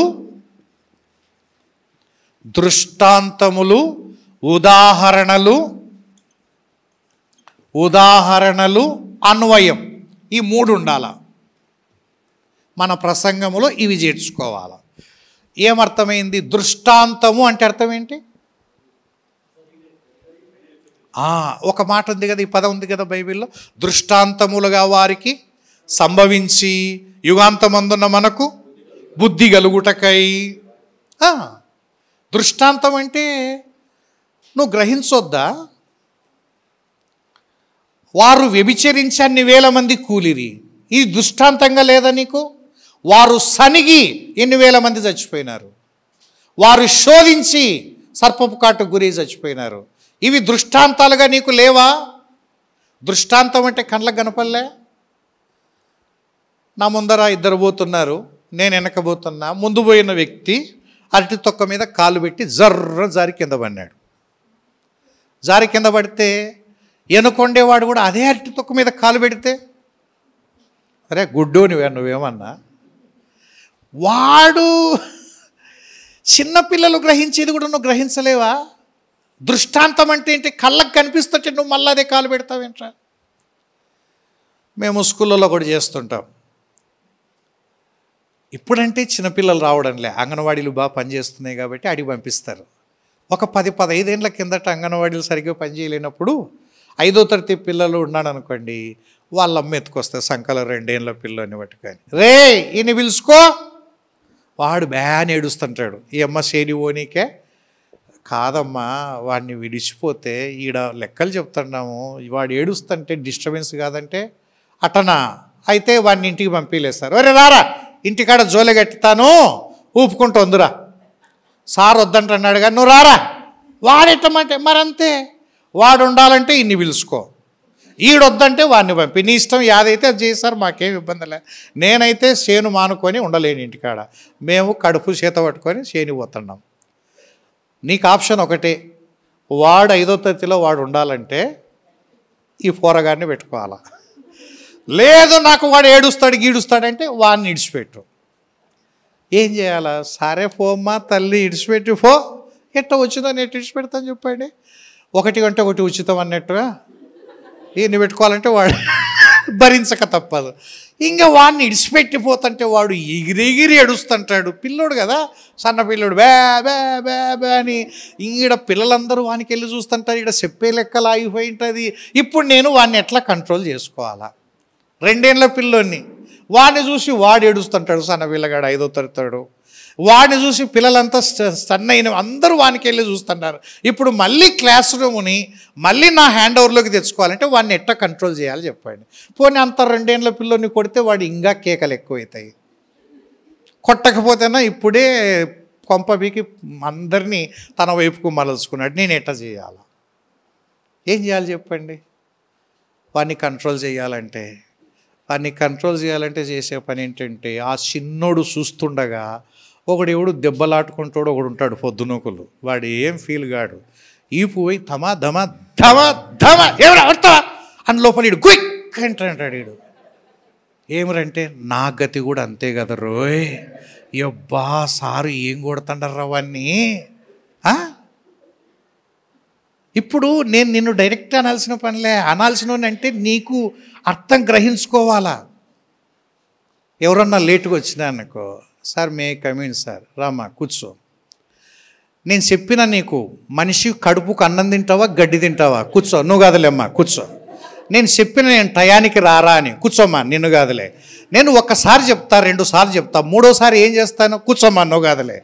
ఇంకా ఏమి కాదులే సార్, ఇప్పుడు లేట్ వచ్చింది నేనే కదా, ఇంకా మాత్రం గ్రహించలేనా? దృష్టాంతం అంటే ఇంకా కళ్ళకు కట్టినట్టు చూపించడం.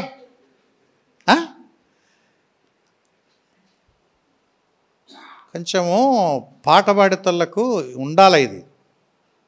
కూర్చోనా నిన్ను కాదులే నేను చెప్పేది. ఎటంటే అట పాడమేనా? బుద్ధిలే పాడులే పనికి మళ్ళీ ఎలా ఏం వినోద్ మళ్ళీ చెప్తాను, నేను ఉతుకుతా వేసి కూర్చోనా నిన్ను కాదులే చెప్పేది నేను. ఎందుకంటే వానికి ముందే చెప్పుకోవాలి, అప్పుడప్పుడు తిరుగుతుంటే ఏమనుకా కానీ.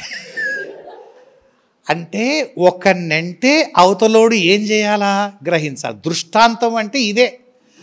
దానికి అట్లా జరిగింది, నీకు ఇట్టే జరుగుతుంది కదా. ఏదైనా దృష్టాంతం ఉపయోగిస్తావా? రెండవది ఏంటి చెప్పండి? ఎగ్జాంపుల్ ఏమైనా చెప్తావా? ఒక్కోసారి ఎంత చెప్పినా అర్థం కాకపోతే ఇంక ఏం మనకు దొరికినది ఏంటి చెప్పండి? ఎగ్జాంపులే కదా. ఎంత చెప్పినా తలకాయ పట్టుకునే వాళ్ళు చేత కావడంలే. ఏం చేయాలా?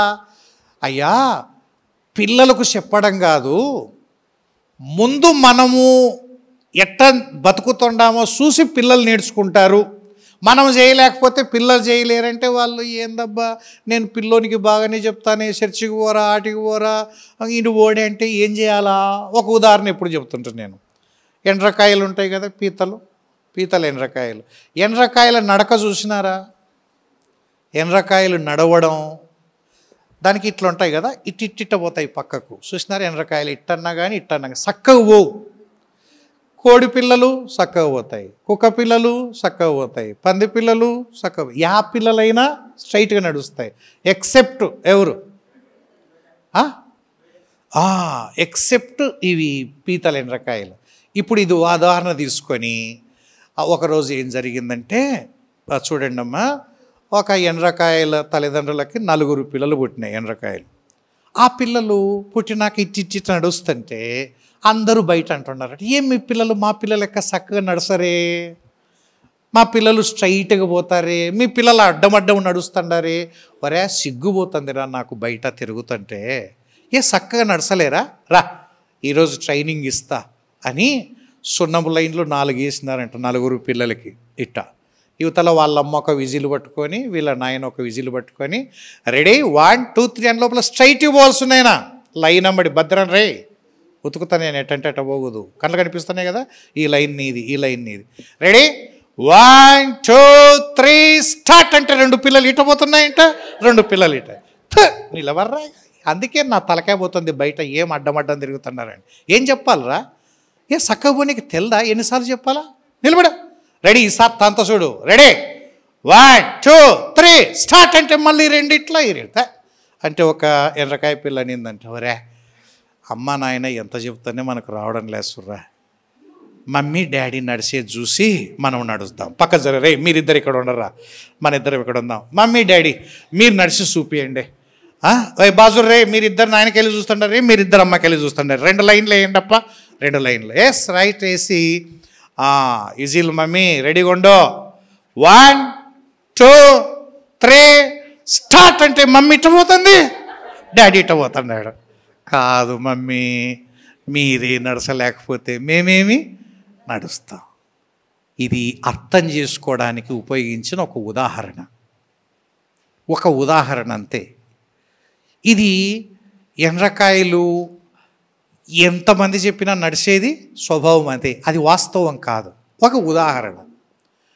నీ ప్రసంగములో అటువంటి కఠినమైన కాన్సెప్ట్స్ ఏమైనా ఉంటే, ప్రజలు అర్థం చేసుకోవడానికి ఇబ్బంది పడేది ఉంటే, అది సందర్భోచితంగా వాక్యానుసారంగా సరిగ్గా సరిపోయేటట్టుగా నువ్వు కాన్సెప్ట్కు అటువంటి ఉదాహరణ ఏమైనా చెప్పగలవా?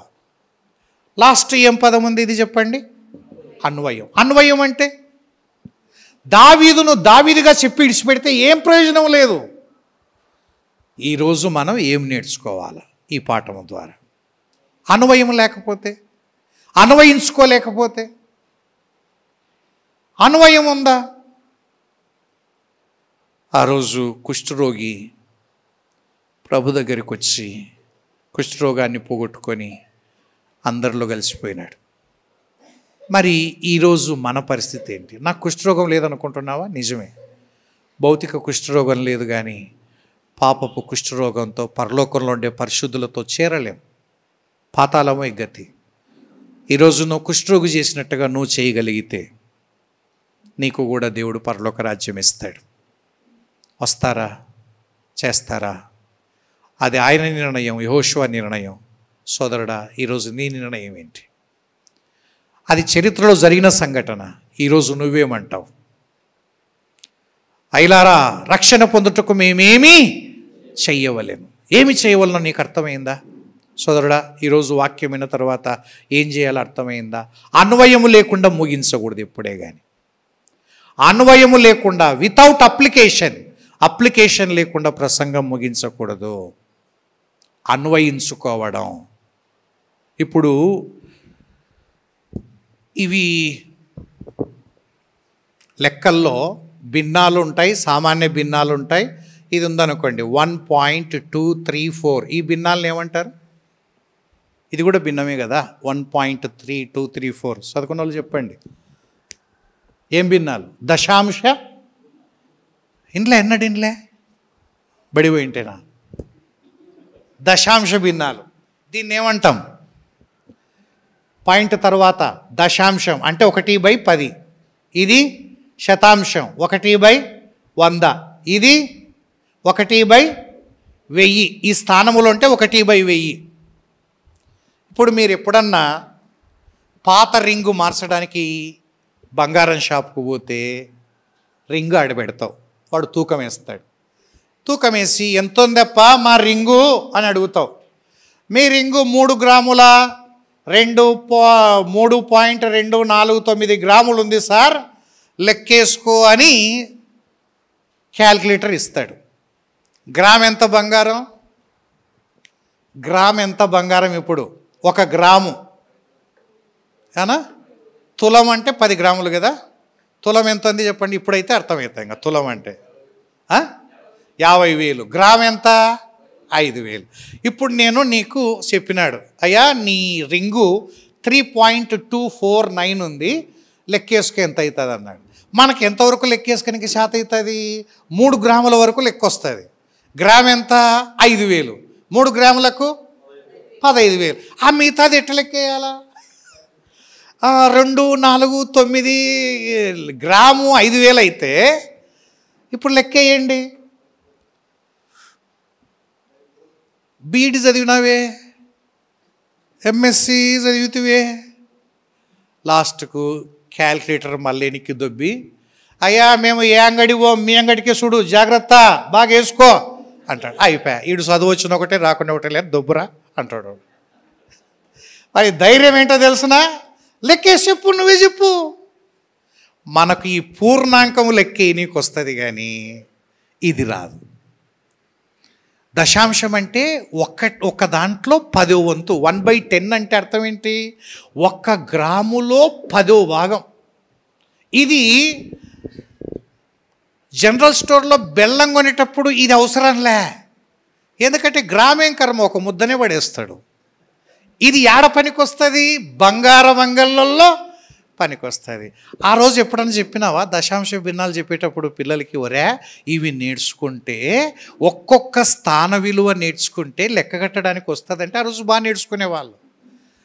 సార్ ఎందుకు సార్ 2, 4, 9, 7, 1/10,000 వరకు అవసరం ఏముందంటే, అదే అతి కూతలంటే. లెక్కలు చెప్పినారమ్మా, నేర్చుకోవాలంతే, పరీక్షలో మార్కులు వస్తాయి. నాకు మార్కులు వద్దు సార్, ఏం పనికి వస్తుంది ఇది? ఔరంగజేబు చెప్పినావు, అక్బర్ చెప్పినావు. లేరా ఔరంగజేబు ఎప్పుడు పుట్టినాడు? చెప్పలే, తన్నినాడు. ఎప్పుడు చచ్చినాడు? చెప్పలే, తన్నినాడు. సార్ నేను ఔరంగజేబు పుట్టినప్పుడు లేను, చచ్చినప్పుడు లేను. ఇప్పుడు ఔరంగజేబు ఎప్పుడు పుడితే నాకేమి, ఎప్పుడు చస్తే నాకేమి? నాకు మార్కులు వద్దు సార్. నేను చెప్తాను ఓపెన్గా, నాకు మార్కులు వద్దు. అది నేర్చుకుంటే ఏం లాభం నాకు చెప్పు? ఎందుకు చరిత్ర చెప్తున్నారు? ఖిల్జీ గురించి, అల్జీ గురించి ఎందుకు మీరు ఇంత మొత్తుకొని చెప్తున్నారు? నువ్వు వినడానికి ఆన్సర్ చెప్పినావా? లే. బుక్కులొంది చెప్పాలా? పనికిమాలరా బుక్కులుండే చెప్పనే కాదు. ఎందుకు చెప్పినారంటే నీకేం పని, ఎందుకు చెప్తే ఏమి? నేర్చుకోవాలా. అంతేగాని ప్రతిదానికి ఒక అవసరత ఉంటుంది. ఇక్కడ కూడా అన్వయము లేకపోతే ఏంటికి చెప్పినావు ప్రసంగం? మనకు దావీదు కథ, సొలొమోను కథ, సంసోను కథ, బుర్ర కథల మాదిరి చెప్తే ఇనుకుంటా పోతారు. నీ కథ చెప్తే మాత్రం కోపం వస్తుంది. మనకి ఎవరి కథ చెప్పినా కోపం రాదు. గాడిద, నువ్వే ఆ గాడిదవంటే అయిపోయి వచ్చేదంట. ఏం సార్ నన్ను గాడిదంటావా? అవునమ్మా, బూడిదలో బూరలే గాడిద నువ్వే. ముఖమంతా పౌడర్ వేసుకొని దొర్లుతున్న ఊరంతా దొరలే గాడిద నువ్వే అంటాం. నువ్వు ఇట్లా ప్రసంగాలు చేస్తే సెట్ట సార్? యాదో దావీదు కథ చెప్పిపో, సంసోను కథ చెప్పిపో.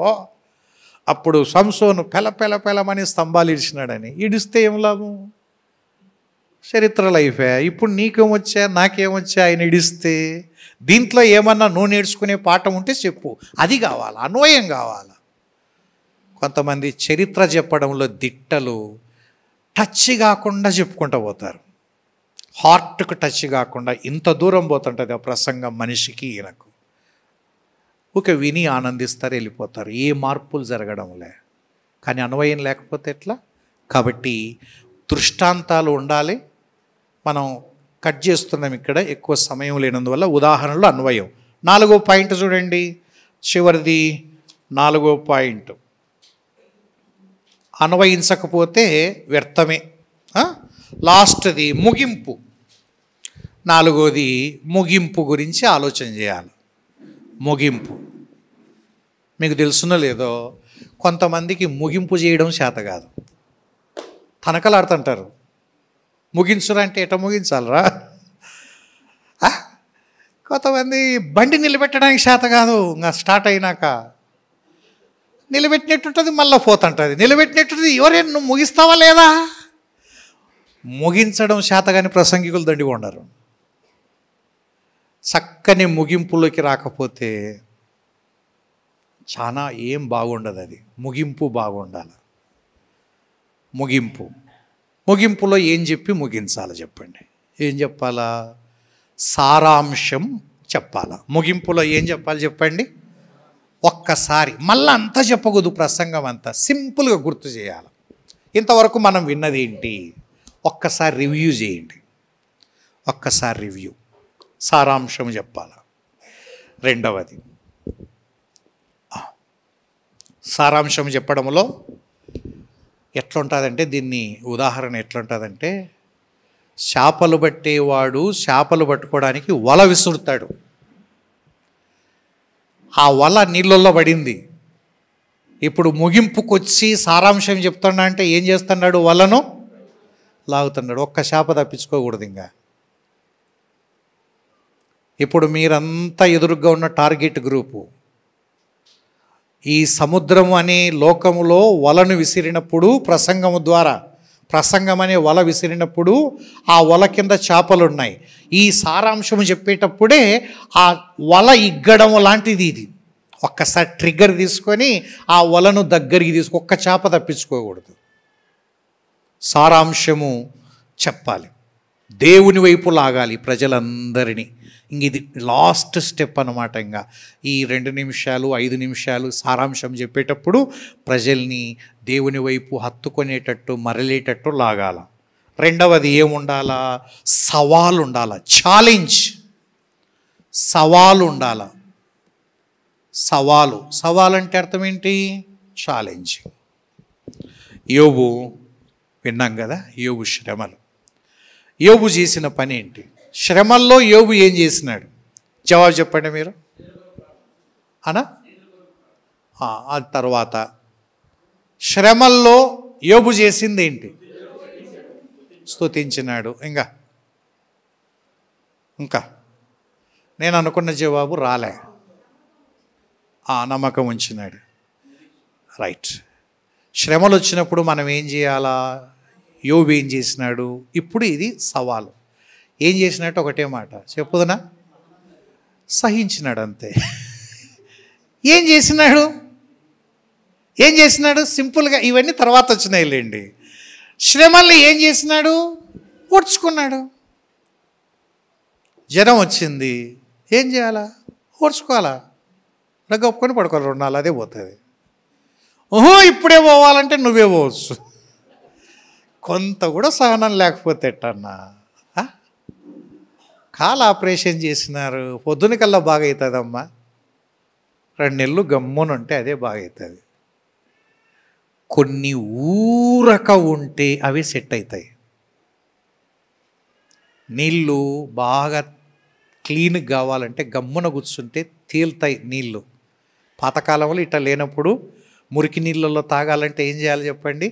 పైకి తేలింటాయి చూడండి, ఆ నీళ్లు తాగేవాళ్ళం కదా. నువ్వు తొందరపడి ఉరికిరికినావనుకో మురుకులే అయ్యేది. బైబిల్లో ఒక మాట, మీరు ఊరక నిలుచుండి కొన్ని ఊరుకుంటే అయిపోయా. యోబు కూడా శ్రమల్లో సహించినాడు. నువ్వేం చేయాలా? నేనేం చేయాలా? ఆ పని చేయగలవాను? సహించకనందువల్లనే చాలా సమస్యలు తెచ్చుకుంటాం. ఓడ్చుకోలేకపోయినందువల్ల ఈ సమస్యలు ఓడ్చుకోలేక 1,00,000 ప్రాబ్లమ్స్ ఎదుర్కొంటాం. సహిస్తే అన్నీ సెట్ రైట్ అవుతాయి. అందువల్ల యోబు సహనము గూర్చి మీరు ఎరుగుదు కదా, సహించిన వారిని ధన్యులమని అనుకొనిచున్నాము కదా. సహించినాడు, ఒక ముగింపు వచ్చింది, 2 అంతల ఆశీర్వాదం. దూరమైన వాళ్ళంతా మళ్ళీ ఉరుకులాడుతొచ్చినారు. ఇదే జరిగేది. సహిస్తే, కొంచెం ఓడ్చుకుంటే పోయినవన్నీ మళ్ళీ వస్తాయి. పోయిన మనుషులు కూడా దగ్గరికి వస్తారు. 2 అంతల ఆశీర్వాదం వస్తుంది. నువ్వు సహించుకోలేక తొందరపడి ఏమైనా చేసినావంటే నష్టపోయేది నువ్వే. ఈరోజు కష్టం ఉండొచ్చు, శ్రమ ఉండొచ్చు. ఏం చేస్తాం మరి? రెడీనాను? శ్రమలు వచ్చినప్పుడు సహిస్తావా? యోబులాగా సహిస్తావా? ఇదొక సవాలు. లాస్ట్ సారాంశం తర్వాత సవాలు చెప్పండి. లాస్ట్ ఏం చేద్దాం? ప్రార్థన చేసి ముగించవచ్చు. ప్రార్థన, దేవుని సహాయం. ప్రభువా, నేను విత్తదగిన నా చేతిని కాటికి విత్తినాను ప్రభువా, ఇక నువ్వే కార్యం చేయి. నైనా ప్రజల మనస్సుల్లో నీవే కార్యాన్ని జరిగించు. నమ్మిన ప్రజలు దేవుని హత్తుకోవాలి, నమ్మని వాళ్ళు సొంత రక్షకునిగా అంగీకరించాలి. ఈ 2 ఇంకా మన ప్రసంగానికి గోల్స్. ఇంకేమున్నాయి అంతకన్నా? నమ్మినోళ్ళు దేవుని కొరకు నిలబడాలా, నమ్మని వాళ్ళు ప్రభువుని నమ్ముకోవాలి, అంతే కదా, చాలు. ప్రసంగం సోపానాలు ఒక 4 చెప్పుకున్నాం. ఫస్ట్ మెయిన్ ఐడియా దృష్టిలో పెట్టుకోండి. దాన్ని వివరించేటువంటి కీలక అంశాలు 2 ఉండొచ్చు, 3 ఉండొచ్చు, 4 ఉండొచ్చు. అవి ఐడెంటిఫై చేయండి. తర్వాత దీంట్లో ఏమన్నా ఒక దృష్టాంతం చెప్పొచ్చునా, అవసరమా, ఉదాహరణ చెప్పొచ్చునా, ఏమి అన్వయించాలా, ఈ 3 చూసుకోండి. చివరిలో ముగింపులోకి రండి. ముగింపు టపీమని ముగించకుండా అంతవరకు విన్న వాక్యాన్ని ఒక్కసారి రివైజ్ చేయండి. 2 నిమిషాలు 3 నిమిషాల్లో మళ్ళీ ప్రసంగం చేయొద్దు. ఆ తర్వాత ఒక సవాలు విసరండి. ఎవరైనా ఉన్నారా ఇలా చేయటానికి? 3వదిగా దేవునికి అప్పగించి దిగి వెళ్ళండి. అయిపోయా. ఇది ప్రసంగ నిర్మాణంలో సోపానాలు. ఇక మనకు మిగిలిన టాపిక్ ఏముంది చెప్పండి? ఏంటుందమ్మా? ప్రసంగాలు, వివిధ రకాలైన వివిధ రకాలైన ప్రసంగాలు చెప్పుకుంటే ఒక్కొక్క రకానికి ఓ రోజు చెప్పొచ్చు. కానీ గంటలో వివిధ ప్రసంగాలు చెప్పాలంటే వివిధ రకంగానే చెప్పుకుందాం. ఇప్పుడు బ్రేక్.